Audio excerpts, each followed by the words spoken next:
Seoul Halloween horror. At least 149 people crushed to death in crowd surge during festivities. At least 149 people were crushed to death and dozens were injured after a crowd began pushing forward in a narrow alley in the city on Saturday, officials said. Authorities also said dozens suffered heart attacks during the crush, reportedly spurred by the sighting of a celebrity in a nearby bar.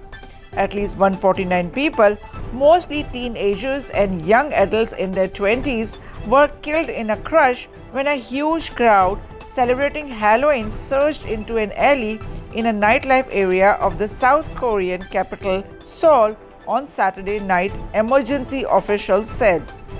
A further dozen people were injured in the melee in Seoul's Altaiwan district.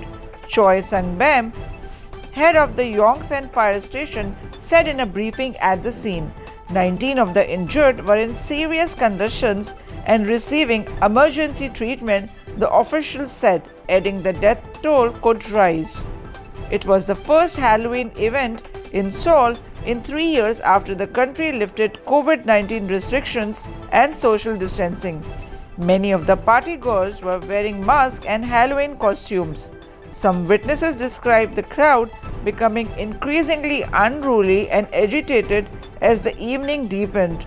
The incident took place at about 10:20 p.m. local time. A number of people fell during a Halloween festival and we have a large number of casualties. Choi said many of those killed were near a nightclub. Witnesses described chaotic scenes moments before the stampede, with the police on hand in anticipation of the Halloween event at times having trouble maintaining control of the crowds. Moon Joo-young, 21, said there were clear signs of trouble in the alleys before the incident. It was at least more than 10 times crowded than usual, he said. Social media footage showed hundreds of people packed in the narrow sloped alley, crushed and immobile as emergency officials and police tried to pull them free. Choi, the Yongsan district fire chief, said all the deaths were probably caused by the crush in the single narrow alley. Other footages showed chaotic scenes of fire officials and citizens treating dozens of people who appeared to be unconscious. Fire officials and witnesses said people continued to pour into the narrow alley that was already packed wall to wall when those at the top of the sloped street fell, sending people below them toppling over others.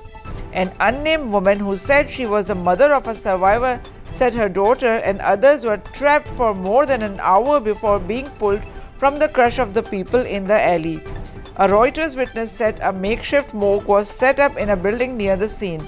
About 4 dozen bodies were carried out later on wheeled stretchers and moved to a government facility to identify the victims, according to the witness. The Altaiwan district is popular with young South Koreans and expatriates alike.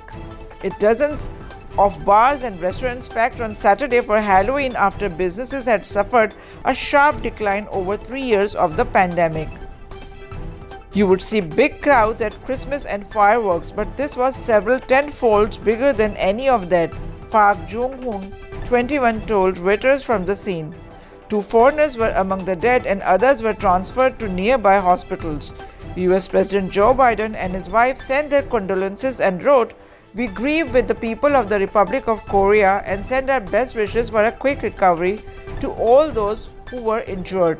British Prime Minister Rishi Sunak tweeted, "All our thoughts are with those currently responding and all South Koreans at this very distressing time." With the easing of the COVID-19 pandemic, curfews on bars and restaurants and a limit of 10 people for private gatherings were lifted in April. An outdoor mask mandate was dropped in May. Authorities said they were investigating the exact cause of the incident. The disaster is among the country's deadliest since a 2014 ferry sinking that killed 304 people, mainly high school pupils.